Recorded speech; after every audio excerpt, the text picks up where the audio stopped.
I got so much motherfucking design on right now. Break it down, bring it back, make it clap. I got 3 old thoughts, new guap, wear that thing. Bitches on my line, and you know. Assalamualaikum warahmatullahi wabarakatuh. Waalaikumsalam warahmatullahi wabarakatuh. Baiklah semuanya, perkenalkan saya Sherani Ramadhani. Saya merupakan mahasiswa Stikes Trimandiri Sakti Bengkulu. Saya semester 2 jurusan S1 Ilmu Keperawatan. Baiklah, di sini saya akan menyelesaikan tugas dari Ibu Feliza Colin yang merupakan mata kuliah promosi kesehatan. Nah, di sini saya akan membawakan materi yang berjudul stunting. Nah, sebelumnya saya ingin bertanya nih pada teman-teman semua, udah pada tahu belum stunting ini apa? Belum. Nah, baiklah, saya akan menjelaskan stunting ini apa.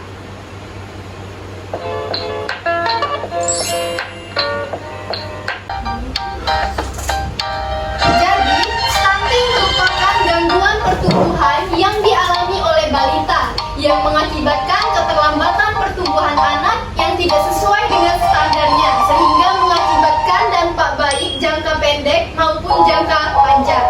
Nah, sedangkan menurut WHO pada tahun 2015, stunting merupakan gangguan pertumbuhan dan perkembangan pada anak yang diakibatkan oleh kekurangan gizi atau gizi kronis dan juga infeksi berulang yang ditandai dengan panjang atau tinggi badannya tidak sesuai standar. Sedangkan menurut WHO pada tahun 2020, stunting merupakan pendek atau sangat pendek berdasarkan panjang atau tinggi badan yang menurut usia kurang dari 2 standar deviasi atau SD pada kurva WHO yang terjadi dikarenakan kondisi defisiensi yang diakibatkan karena kekurangan gizi atau asupan nutrisi yang tidak adekuat dan juga infeksi berulang. Nah, saya ingin bertanya nih, menurut kalian, apakah balita yang berukuran pendek atau bertubuh pendek itu sudah pasti stunting? Tidak. Mungkin Nah, tidak. perlu kalian ketahui bahwa tidak semua balita yang pendek itu stunting. Namun, balita yang stunting itu sudah pasti pendek. Bagaimana? Apakah bisa dipahami?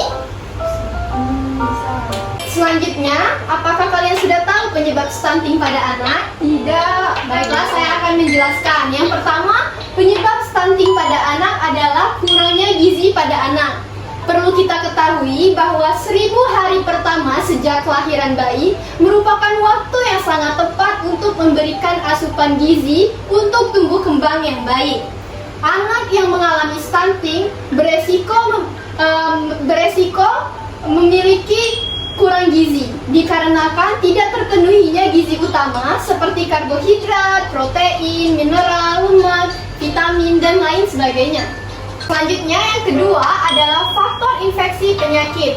Malnutrisi yang diakibatkan oleh stunting memang berawal dari tidak terpenuhinya gizi baik pada anak, sehingga anak kesulitan membentuk metabolisme untuk daya tahan tubuhnya. Nah, pada anak yang mengalami infeksi pada anak yang mengalami stunting itu akan lebih mudah terinfeksi. Nah, dampaknya bisa berdampak dalam jangka panjang ataupun jangka pendek. Misalnya, anak akan mudah terinfeksi penyakit sistem pencernaan seperti diare. Selanjutnya, untuk dampak yang lebih panjangnya lagi adalah nanti si anak akan mendapatkan atau menderita penyakit yang tidak tertular seperti diabetes, gangguan jantung, dan lain sebagainya. Yang ketiga yaitu pola makan yang tidak tepat. Stunting, salah satu faktor utamanya adalah pemberian pola makan yang tidak sesuai dengan anjuran, sehingga anak akan sulit berkembang baik dalam fisik maupun motoriknya. Nah, pada orang tua, hambatan tertentu bisa saja membuat dia tidak memberikan makanan bergizi kepada anaknya. Misalnya seperti pemberian makan mie instan, susu kental manis yang banyak mengandung gula, sehingga anak tersebut akan terbiasa mengonsumsi makanan-makanan cepat saji. Nah, yang keempat adalah faktor sosial dan ekonomi. Nah, ini merupakan salah satu faktor penyebab stunting pada anak, kemiskinan. Nah, kemiskinan merupakan faktor utama yang dapat menyebabkan stunting di sebuah negara, terutama negara yang berkembang. Angka stunting pada negara berkembang akan terus meningkat dikarenakan pemerintah tidak bisa atau tidak dapat menunjang kehidupan sehat untuk masyarakat miskin. Misalnya untuk akses edukasi, pelayanan kehamilan untuk ibu usia muda dan juga usia tua, sehingga orang-orang atau masyarakat miskin tidak bisa menyiapkan kehamilannya dengan baik, dan ini juga akan mempengaruhi pola asuh pada orang tua. Selanjutnya yang kelima yaitu faktor kebersihan dan sanitasi air. Faktor kebersihan lingkungan yang kotor dan juga sanitasi air yang buruk merupakan penyebab stunting yang banyak tidak disadari oleh orang tua. Pasalnya, air yang terinfeksi bakteri, penyakit, mudah tertular kepada anak sehingga anak mudah terinfeksi dan dapat menyebabkan stunting. Faktor penyebab stunting pada anak berikutnya yaitu bisa berasal dari ibu hamil itu sendiri. Karena ibu hamil yang kekurangan gizi dapat berpotensi menurunkan pada janinnya itu stunting, dikarenakan ibunya saja sudah kekurangan gizi, gimana anaknya? Nah, baiklah, selanjutnya kita akan membahas mengenai dampak stunting pada anak. Stunting pada anak dapat berdampak luas kepada anak tersebut, baik itu efek dalam jangka pendek maupun dalam jangka panjang. Misalnya pada jangka pendek itu akan mempengaruhi pertumbuhan anak tersebut. Untuk lebih jelasnya kita akan membahas beberapa poin berikut. Baiklah, yang pertama adalah gangguan kognitif. Nah, pada anak yang mengalami stunting, mereka akan mengalami gangguan kognitif karena stunting sering dikaitkan dengan penurunan IQ pada anak usia sekolah.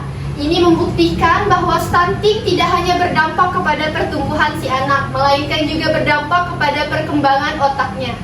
Nah, yang kedua yaitu mengalami kesulitan belajar.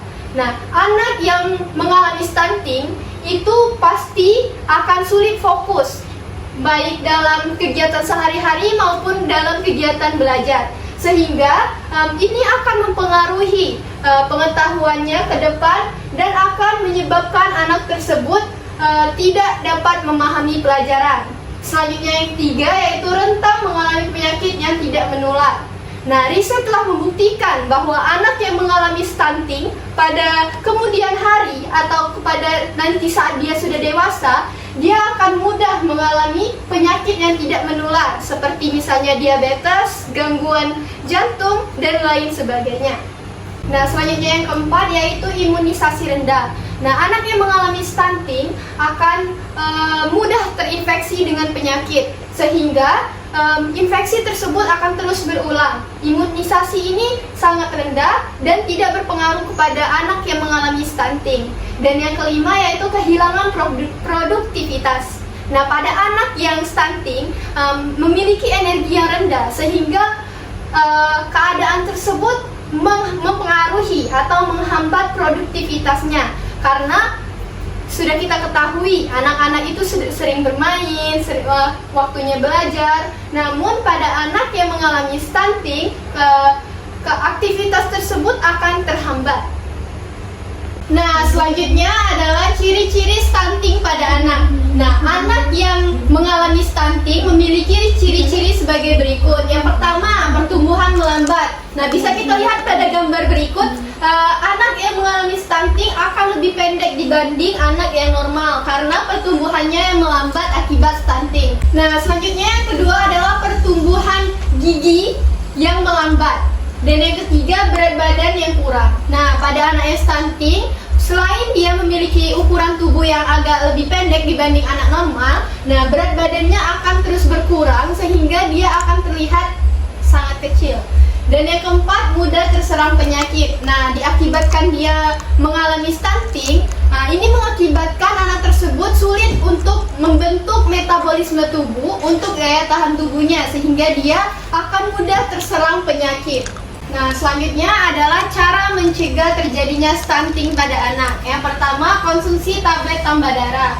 Nah, untuk perempuan dan ibu hamil, perempuan yang telah mengalami menstruasi, dianjurkan untuk mengonsumsi tablet tambah darah. Karena jika kita mengalami kekurangan darah atau anemia, maka kadar hemoglobin pada ibu hamil akan menurun sehingga dapat mempengaruhi janinnya. Nah, pada remaja dianjurkan 1 minggu 1 tablet, dan pada ibu hamil dianjurkan pada 90 hari kehamilan 1 tablet. Selanjutnya adalah bumil wajib periksa kandungan. Nah, ibu hamil wajib memeriksa kandungannya dikarenakan ibu hamil tersebut harus mengetahui bagaimana keadaan kandungannya, apakah sehat dengan cara USG, sehingga ibu tersebut tahu apa yang harus dilakukan berikutnya. Yang ketiga yaitu cukupi kebutuhan protein. Nah, cukupi kebutuhan protein maksudnya pada anak yang baru lahir kita memberikan ASI. Nah, pada ibu hamil cukupi protein dengan makan makanan yang bergizi sehingga dia tidak mengalami malnutrisi yang dapat diturunkan kepada anaknya nanti. Dan yang keempat yaitu datang ke posyandu. Nah, ibu hamil ataupun balita harus terus datang ke posyandu sesuai jadwal yang telah ditentukan untuk mengetahui keadaan balita tersebut, apakah dia sehat, bukan cuma untuk memeriksa kesehatan, namun juga untuk mendapatkan imunisasi. Yang kelima yaitu eksklusif ASI 6 bulan.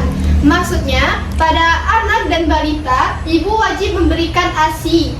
Namun, tidak cukup dengan ASI saja. Pada balita yang sudah 6 bulan, kita harus memenuhi kebutuhan nutrisinya sehingga nanti dia tidak mengalami stunting. Yang keenam, memberikan makanan yang bergizi. Nah, pada anak, kita sebagai orang tua atau keluarga wajib memberikan makanan yang bergizi sehingga anak tersebut tidak mengalami stunting. Dan yang ketujuh, memantau perkembangan anak. Nah, sebagai orang tua yang baik, kita harus memantau ke perkembangan anak dikarenakan jika kita tidak mengetahui bagaimana perkembangan anak tersebut, bisa-bisa dia mengalami stunting akibat tidak terpenuhinya nutrisi dan juga gizi utama.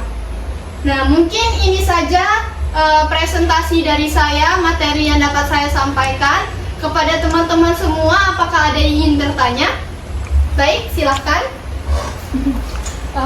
Saya izin bertanya. Perkenalkan, saya Rina. Apa perbedaan stunting dan gizi buruk? Terima kasih. Baiklah, saya akan langsung menjawab pertanyaan dari Rina. Pertanyaannya sangat bagus sekali. Apa perbedaan stunting dan juga gizi buruk? Nah, perbedaannya dapat kita lihat dari ciri-ciri.